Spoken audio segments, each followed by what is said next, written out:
মিঠুন চক্রবর্তীর ডায়লগে সিনেমা হলে সিটি পড়ে। তার অভিনয়ে চোখে জল আনে দর্শকদের। সদ্য মুক্তি পেয়েছে মিঠুন চক্রবর্তীর সন্তান।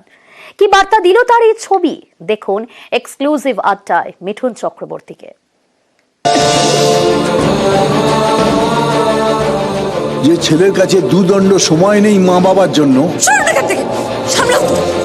যে ছেলে মদ খেয়ে বাবাকে ধাক্কা মারে, তার বিরুদ্ধে মামলা করেছি। যদি আমাকে ভালোবাসো তাহলে এই মামলাটা তুমি তুলে নেবে। মামলা আমি তুলব না।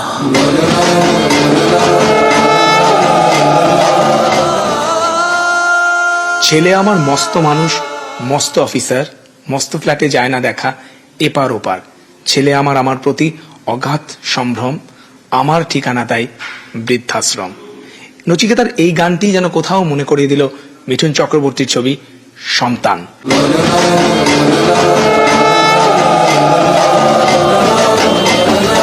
দেখতে এসেছিল নিজের পেটের ছেলে কতটা নিচে নামতে পারে। দেখা হয়ে গেছে।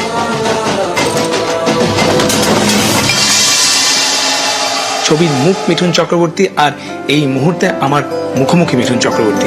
তোমার আকাশে মেঘ করে, আমার আকাশে রোদ আলো, তোমার উঠোনে জল ঝরে, আমার সকালে জলমল। বক্স অফিসে মুক্তি পেয়েছে তোমার সন্তান। সন্তান কি কোথাও মনে হয় মিঠুন দা যে পথভ্রষ্ট সন্তানদের গালে একটা সপাটে চর?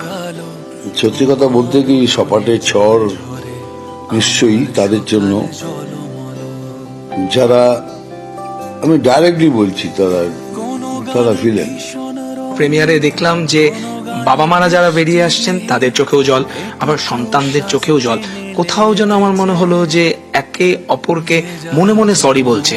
তুমি তো ছবিতে বলেইছো যে ভুলটা যত বড় হবে তত জোরে সরি বলতে হবে। কোথাও কি ভেতরে ভেতরে সবাই সবাইকে সরি বলছে? দেখো, সব সত্তার ভেতরে আর একটা সত্তা আছে, সেই সত্তাটা কোনো মিথ্যে কথা বলে না। যেমন আমার ভেতরে আর একটা মিঠুন চক্রবর্তী আছে। যতই আমি বাইরে যাই বলি না কেন, ওই ভেতরের মিঠুন চক্রবর্তী ও সততা ছাড়া, সত্য ছাড়া কোথাও এগ্রি করে না। এটাও ঠিক তাই। সামনে চোখে জল কেন? এই সামনের লোকটা কাঁদছে না, ওই ভেতরের সত্তা কাঁদতে আরম্ভ করেছে, অন্তরাত্মা কাঁদতে আরম্ভ করেছে যে oh my god, what have I done. সবাই দুজনেই দুজনকে ভাবছে কি oh my god, what have I done. আমরা কি সত্যি মিঠুন দা একটু সরি বলতে ভুলে গেছি? সরি বলতে তো ভুলে গেছি ডেফিনেটলি, কেন মডার্ন যুগ। সরি বলা মানে নিজেকে যেন মনে হয় যেন আমি মডার্ন নয়, but it is not change for the good. আমরা আমাদের সংস্কৃতি ভুলে গেলে পরে ultimately it is going to affect you, ultimately it is going to hit you. Mithun Chakraborty এত বড় তারকা, এত বড় সেলিব্রিটি, কিন্তু আপনাকে দেখে যখন আপনি সেটে বা অন্য কোথাও ছোটখাটো একটু কোথাও খামতি বা ভুল হলেও আপনি তো সরি বলেন, ক্ষমা চান। তাহলে তো মিঠুন চক্রবর্তীর সরি বলার কি প্রয়োজন? এরকম প্রশ্ন তো আসতে পারে মনে। এটা আমার মা বাবার শিক্ষা। আমি সে কথাটা আবার আমি জোর করে আমার ছেলে মেয়েদের জন্য বলতে পারবো না, কেন ওরা এখন মডার্ন হয়ে গেছে, ওই রকমই। ইটস ওকে, আচ্ছা, আই এম সরি বলে আমার ছেলে মেয়েরা সরি বলে, definitely I am sorry.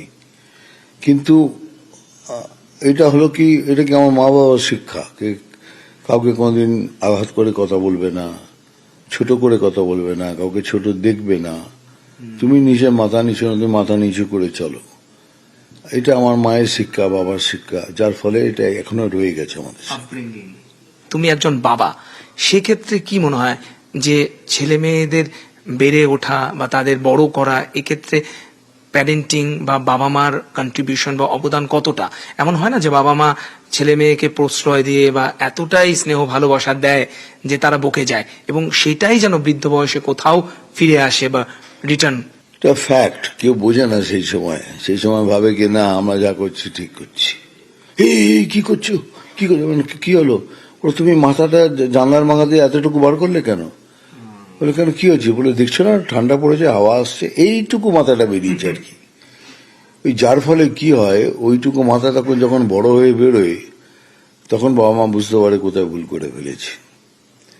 You have to learn to live according to your situation, according to your atmosphere, but বেশি বাড়াবাড়ি করলে পরেই তার পরিণাম ভালো হবে না। তুমিও নিশ্চয়ই এই ছবিটা করতে গিয়ে অনেক জায়গাতে তোমার বাবাকে মনে করেছো বা বাবাকে কোথাও কপি করেছো। আমি তোমায় সত্যি কথা বলছি, রিভোল্টের আগে অবধি আমি আমার বাবাকেই কপি করেছি। আমার চোখের সামনে আমার বাবাই এসছে, সো আই জাস্ট কপিড হিম। বা যেখানে রিভোল্ট করেছে সেখানে ডাইরেক্টর আমাকে হেল্প করেছে, আমি আমার মতো করে সাজিয়ে ওটাকে ওইখান থেকে ওই পোর্শন ক্লাইম্যাক্স অবধি তখন আলাদা জিনিস। বক্স অফিসে যথেষ্ট সাড়া ফেলেছে সন্তান, কিন্তু মনে হয় যে 90s-এও তো এই ধরনের বাংলা এবং হিন্দি ছবি অনেক হয়েছে, তুমি অভিনয় করেছো। আজকের দিনে আবার নতুন করে সন্তান তৈরি করার প্রাসঙ্গিকতা কোথায়? দেখো, তোমরা গুলিয়ে ফেলবে না, আগের দিনও এরম বই হয়েছে, ফ্যামিলি ড্রামা হয়েছে, কিন্তু the subject, the gist of the film, এটা কোনদিন হয়নি। That father filing a case against a son, মানে বাবা মার মধ্যে ঝগড়া হয়ে গেছে, দুজনে বাড়ি চলে গেছে, গেট আউট সব হয়ে গেছে, but father for the right of it filing a case against him, এটা কখনো হয়নি। That is the new thing. বাবুই, তোর মা আর চলতে পারছে না। মার অপারেশনের জন্য আমি কি করবো বলতো? বাটি হাতে আমি গিয়ে ফুটপাতে বসবো নাকি? আমাকে না ছাড়ো বাবা, আমাকে ছাড়ো। আমার খরচ সম্পর্কে তোমার কোনো আইডিয়া নেই। কি করে থাকবে, নিজের ছেলেকে তো বিনা পয়সায় মানুষ করিয়ে দেবে। তাহলে মিঠুনদা বলতে হয় যে কোথাও যেন দেওয়ালে পিঠ থেকে গেছে, তাই বাবা গিয়ে সন্তানের এগেনস্টে কোর্টে কেস ফাইল করছে, বা মা সন্তানকে চড় মেরে বলছে my husband is not for sale. Very balanced film যদি দেখতে দেখা যায়, কে বাবার তো পিঠ থেকে গেছে কিন্তু মায়ের তো ঠেকেনি। মা কিন্তু সেখানেই আছে, বলে দিচ্ছে তুমি যদি কেস করো তাহলে আর আমি তোমায় ক্ষমা করবো না, কিন্তু তারপরে বলছে আমি করবো। And mother goes against her son, against her husband, কোর্টে চলে যায়, বাট কোর্টে গিয়ে রিয়েলাইজ করে oh my god, what have I done? মানে this boy is not a nuisance, he is something else more than that. তখন মা ফিরে আসে, he says you have done the right thing. সেজন্যই বলে my husband is not for sale. আমি তোমাকে দিচ্ছি 7 লাখ টাকা দিচ্ছি, withdraw the case. My husband is not for sale. বাংলাতে এই যে বাংলা ছবির হল পাওয়া নিয়ে একটা সমস্যা রয়েছে। তুমি খবর রেখেছো কিনা জানি না যে দক্ষিণ কলকাতায় একটা সিঙ্গেল থিয়েটার পায়নি সন্তান। তাহলে এই হিন্দি ছবির দাপটে যদি বাংলা ছবি কম স্ক্রিনিং পায়, তাহলে ব্যবসায়িক সাফল্যটা কিভাবে আসবে? এই সমস্যাটা তো চিরকালই। বোম্বেতেও ছিল, তারপরে একদিন রাজ ঠাকরে সাহেব জেগে উঠলেন, রাজ ঠাকরে ডিকটেট দিলেন যে সব বই রিলিজ হবে, কিন্তু সন্ধ্যাবেলা একটা মেজর শো মারাঠিকে দিতে হবে। এখনো পর্যন্ত তাই চলছে। কোন পিকচার রিলিজ হবে কিন্তু মারাঠি পিকচার, যেহেতু এটা লোকাল রিজনাল, তাকে একটা শো, ভালো শো দিতেই হবে, সে 3টে হোক কি 6টা হোক। এখানেও সেটাই করতে হবে। এখানেও প্রডিউসারকে থিয়েটার হলের সাথে মিটিং করে বলতে হবে কি আমাদের ছবি একটা আপনাকে 3টের সময় দিতে হবে। মিঠুদা, এখানেও তো তথ্য সংস্কৃতি দপ্তরের তরফ থেকে বলা হয়েছে যে বছরে 120টা বাংলা ছবি দেখাতে হবে এবং একটা বাংলা ছবিকে প্রাইম শো দিতে হবে। এই নিয়ম তো এখানেও জারি হয়েছে। না, তা কোথায় সেটা দেখতে পাচ্ছি না তো। আপনি যেটা বললেন তাহলে তো প্রবলেমই নেই, নো প্রবলেম এট অল। প্রজাপতি তুমি দেবের হাত ধরে এসেছিলে, দারুণ সাফল্য পেয়েছিল। এখন যখন সন্তান বক্স অফিসে, সন্তানের মুখোমুখি কিন্তু সেই দেবের ছবি খাদান, সেটা একটা বড় চ্যালেঞ্জের মুখোমুখি দাঁড় করাচ্ছে তোমার ছবিকে। আমি সব ভাবি না, রিয়েলি ভেরি ফ্র্যাঙ্কলি স্পিকিং, আমি সব ভাবি না। কারোর হাত ধরে আসা না আসা সেটাও ভাবি না। আই ডু মাই রোলস, আমাকে যেটা দেওয়া হয়। আর কার রিলিজ হচ্ছে আমি সবার জন্য উইশ করি কি তোমাদের বই চলুক আর আমার বইটাও চলুক। মিঠুন চক্রবর্তী মানেই তো বক্স অফিসে সকলেই বলে ওই হাততালি, সিটি এবং সাফল্য, বকবাস্টার, 25 দিন, 50 দিন, 100 দিন। সন্তানের মতো একটা ইমোশনাল, পারিবারিক, সামাজিক ছবি, কিন্তু সেখানেও যখন তুমি ডায়লগ দিচ্ছ বা যেখানে তোমার ইমোশন, সেখানেও সিটি পড়ছে। সো এইটা কোথাও আর্টিস্ট হিসেবে তোমাকে মনে করে যে না, हम अभी भी वही हैं।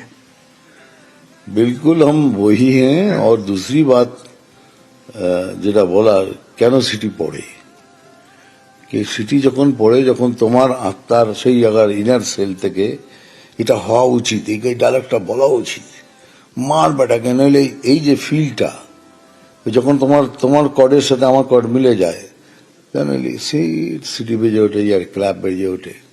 শারীরিক অসুস্থতাকে কাটিয়ে রাজনৈতিক ব্যস্ততাকে দূরে সরিয়ে রেখে তাও মিঠুন চক্রবর্তীর ছবি কিন্তু বছরে আসছে, এবং শুটিং ফ্লোরেও আরো বাংলা ছবি রয়েছে আমরা জানি। দেখো, বাংলা আছে, তেলেগু আছে, হিন্দি আছে, অনেক বড় বড় ফিল্ম আছে, কিন্তু আমি খুব ভাগ করে নিই। আমি যেমন বলি, আমি এখন পিকচারের কথা বলছি, আমি রাজনীতির কথা বলবো না। আর যখন রাজনীতির কথা বলি তখন পিকচারের কথা বলি না। আমার ওয়ান টাইম ওয়ান থিং।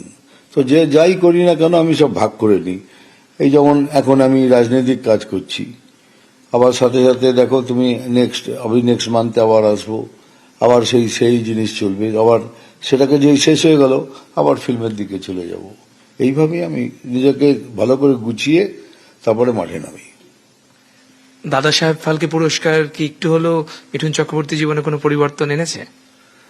পরিবর্তন থেকে বেশি আশ্চর্যতা বেশি এনেছে।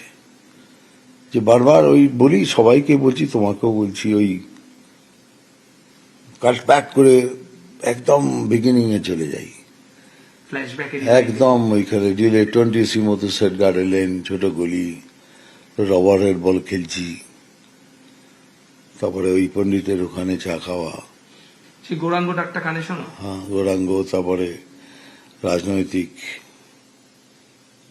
মানে taking a serious step on politics, then to Bombay, into ফুটপাথে শোয়া, 5 গার্ডেনে শোয়া, and that man getting ভারতের সর্বোচ্চ অ্যাওয়ার্ড ফিল্মের।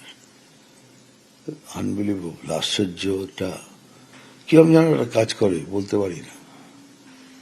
একান্ত আলাপচারিতায় ছিলেন মিঠুন চক্রবর্তী। ক্যামেরায় সঞ্জয় মণ্ডলের সঙ্গে মানস বসাক, নিউজ 18 বাংলা।